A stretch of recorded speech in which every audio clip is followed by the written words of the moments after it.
السلام علیکم ورحمۃ اللہ وبرکاتہ۔ دوستو، ہماری تختی نمبر 4 چل رہی ہے اور تختی نمبر 4 میں ہم حروف مدہ پڑھ رہے ہیں۔ حروف مدہ 3 ہوتے ہیں: الف، واو اور یا۔ کل کے سبق میں ہم نے حرف مدہ الف کے بارے میں پڑھا اور آج کے سبق میں ہم حرف مدہ یا کے بارے میں پڑھیں گے۔ تو آئیے آج کا سبق اسٹارٹ کرتے ہیں، میرے ساتھ پڑھیں۔ اعوذ باللہ من الشیطان الرجیم، بسم اللہ الرحمن الرحیم۔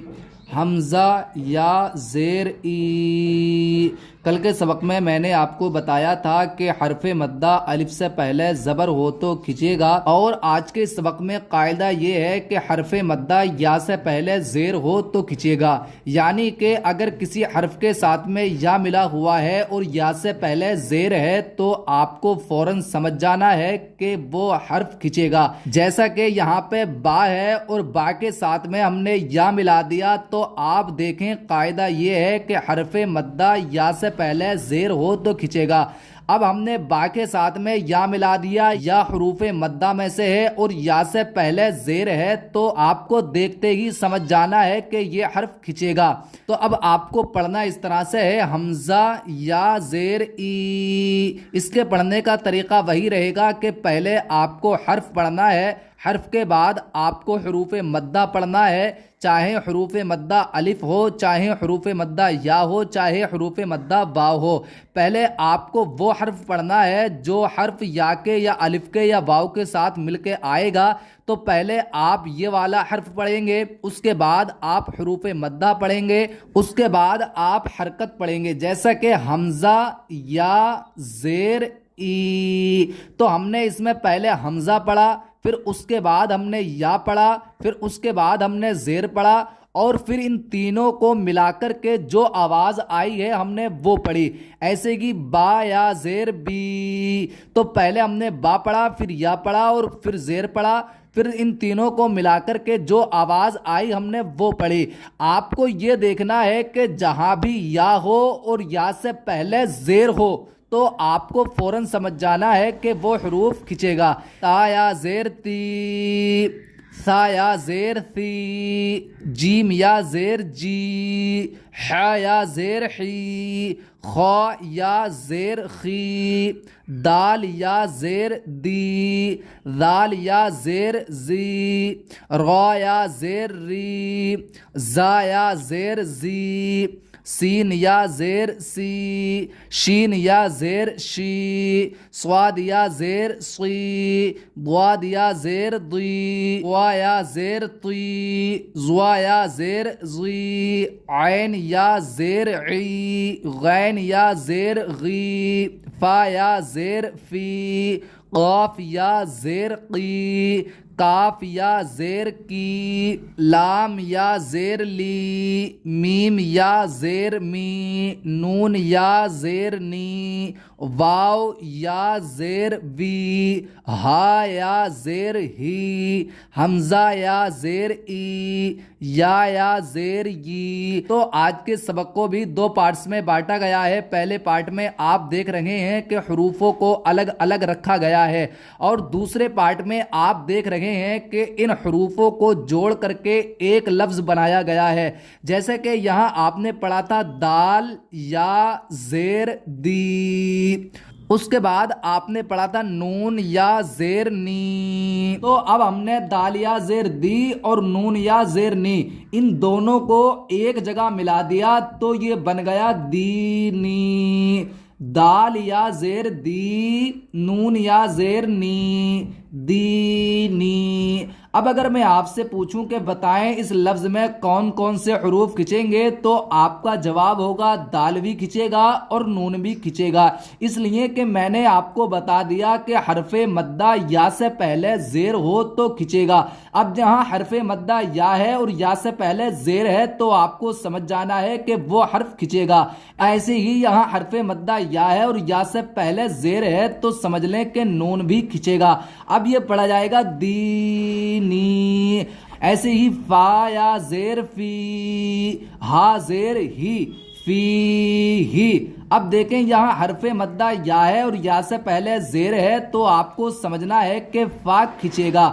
اب اس کے بعد میں ہا ہے اور ہا کے اوپر حرکت ہے, حرکت زیر کی ہے, تو ہم نے آپ کو بتا چکے ہیں کہ زبر زیر پیش یعنی کہ حرکتیں کبھی نہیں کھنچتی. تو آپ کو سمجھ جانا ہے کہ اس حرف میں فا کھنچے گا, ہا نہیں کھنچے گا. اب پڑھا جائے گا فی ہی. ایسے ہی حمزہ زبر آ, را زیر ری, نون یا زیر نی, اری نی. اب اگر میں آپ سے اس لفظ کے بارے میں کوشچن کروں کہ بتائیں اس لفظ میں را کھنچے گا یا نہیں, تو آپ کا جواب ہوگا نہیں, اس لیے کہ را ہے اور را کے نیچے حرکت ہے اور حرکت زیر کی ہے, اور ہم آپ کو بتا چکے ہیں کہ حرکت کبھی کھنچتی نہیں ہے. اب اگر میں آپ سے پوچھوں کہ بتائیں اس لفظ میں نون کھنچے گا کہ نہیں, تو آپ کا جواب ہوگا کھنچے گا. میں آپ سے پوچھوں کہ کیوں کھنچے گا, تو آپ کا جواب ہوگا حرف مدہ یا ہے اور یا سے پہلے زیر ہے تو کھنچے گا. ایسے ہی کاف زیر کی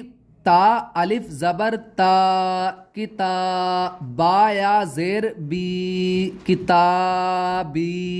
اب اگر میں آپ سے اس لفظ کے بارے میں پوچھوں کہ بتائیں اس لفظ میں کون کون سے حروف کھنچیں گے, تو آپ کو بتانا ہے کہ اس لفظ میں تا کھنچے گا اور با کھنچے گا. اب اگر میں آپ سے پوچھوں کہ بتائیں تا کیوں کھنچے گا, تو ہم نے آپ کو کل بتایا تھا کہ حرف مدہ الف سے پہلے زبر ہو تو کھنچے گا, اور آج کے سبق میں ہم نے آپ کو بتایا کہ حرف مدہ یا سے پہلے زیر ہو تو کھنچے گا. تو یہاں تا الف کے ساتھ ہے, الف سے پہلے زبر ہے تو کھینچنا ہے, اور یہاں با یا کے ساتھ ہے اور یا سے پہلے زیر ہے تو کھینچنا ہے. کل ملا کے بات یہ ہے کہ جب کبھی الف سے پہلے زبر آئے تو آپ کو وہ حرف کھینچنا ہے, اور جب کبھی یا سے پہلے زیر ہو تو وہ حرف آپ کو کھینچنا ہے.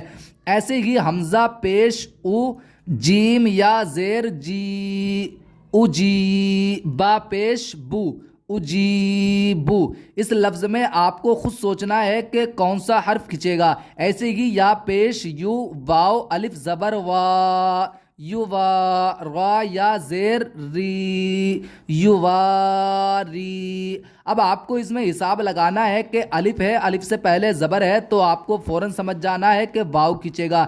ایسے ہی یا ہے, یا سے پہلے زیر ہے, تو آپ کو فوراً سمجھ جانا ہے کہ را کھنچے گا. اب یہ پڑھا جائے گا یواری. اب ایسے ہی میم زبر ما, فا الف زبر فا, الف سے پہلے زبر ہے تو آپ کو فا کھینچنا ہے, مفا. تا یا زیر تی, یا ہے اور یا سے پہلے زیر ہے, اور ہم آپ کو بتا چکے ہیں جب کبھی یا ہو اور یا سے پہلے زیر ہو تو آپ کو کھینچنا ہے. اب پڑھا جائے گا مفاتی, ہا پیش حو, مفاتیح. را الف زبر را, زا زیر زی, غازی. اس کی کیا آواز ہے آخر کی, را الف زبر را, را, زا زیر زی. اس کی کیا آواز ہے, زی, غازی. قاف یا زیر قی, غازقی, نون زبر نا, غازقینا. اب اگر میں اس لفظ کے بارے میں آپ سے پوچھوں کہ بتائیں اس میں کون سا حرف کھنچے گا, تو آپ کو بتانا ہے را اور قاف. را اس لیے کھنچے گا کہ الف سے پہلے زبر ہے, اور قاف اس لیے کھنچے گا کہ یا سے پہلے زیر ہے. ایسے ہی عین زیر عی, با الف زبر با, عبا, دال یا زیر دی, عبادی. اس میں با بھی کھنچے گا اور دال بھی کھنچے گا. الف اس لیے کھنچے گا کہ الف سے پہلے زبر ہے, اور دال اس لیے کھنچے گا کہ یا سے پہلے زیر ہے. ایسے ہی عین زبر ع, زال الف زبر زا, عزا, با یا زیر بی, عذابی. تا زبر تا, میم الف زبر ما, تما, ثا یا زیر ثی, تماثی. لام پیش لو, تماثیلو. میم زبر ما, قاف الف زبر قا, مقا, دال یا زیر دی, مقادیر. را پیش رو, مقادیرو. اور ہجے نکالنے کا طریقہ یہی ہے جو میں آپ کو پڑھا رہا ہوں. جیسا کہ ہمیں اس حرف کے ہجے نکالنے ہیں, میم زبر ما, اس کی کیا آواز ہے, میم زبر ما, آخری کی کیا آواز ہے, ما. فا الف زبر فا, اس کی کیا آواز ہے, فا. اس کی کیا آواز تھی, ما, اس کی آواز ہے فا. اب آپ کو یہ دونوں آوازیں ملانی ہیں, ما فا, مفا. تا یا زیر تی, اس کی کیا آواز ہے, تی. ہا پیش حو, اس کی کیا آواز ہے, حو. یہاں تک کیا ہو گیا تھا ہمارا مفا. اس کی کیا آواز تھی؟ تی. مفاتی. ہا پیش حو حو. مفاتیح. ایسے ہی اگر ہمیں اس لفظ کے ہجے نکالنے ہیں تو اس طرح نکالیں گے کہ کاف زیر کی، آخر میں آواز کیا آ رہی ہے؟ کی. تا الف زبر تا. اس کی کیا آواز تھی؟ کی. اور اس کی کیا آواز ہے؟ تا. اب ان دونوں کو ہمیں ملانا ہے، کاف کی اور تا کی آواز کو ملانا ہے. کی تا. اب پڑھنا ہے با یا زیر بی. اس کی کیا آواز ہے؟ بی. اب ہمیں ان حروفوں کی آخر کی آوازیں ملانی ہیں. اس کی آواز تھی کی، اس کی آواز تھی تا، اس کی آواز تھی بی. اب ہمیں ان تینوں کی آوازیں ملانی ہیں کی تا بی. تو آج کے سبق میں آپ کو پہلا کام یہ کرنا ہے کہ آپ کو قاعدہ یاد کرنا ہے. قاعدہ یہ ہے کہ حرف مدہ یا سے پہلے زیر ہو تو کھنچے گا، یعنی کہ جب بھی کوئی حرف مدہ یا کے ساتھ آئے اور یا سے پہلے زیر ہو تو آپ کو فوراً سمجھ لینا ہے کہ وہ حروف کھنچے گا. اور دوسرا کام آپ کو یہ کرنا ہے کہ اس سبق کو اچھے سے یاد کرنا ہے، بار بار اس سبق کی پریکٹس کرنی ہے، ہجے بار بار نکال کے دیکھنے ہیں. تو آج کی یہ ویڈیو ہم یہیں پر فنش کرتے ہیں، کل انشاءاللہ ہم آپ کو پڑھائیں گے.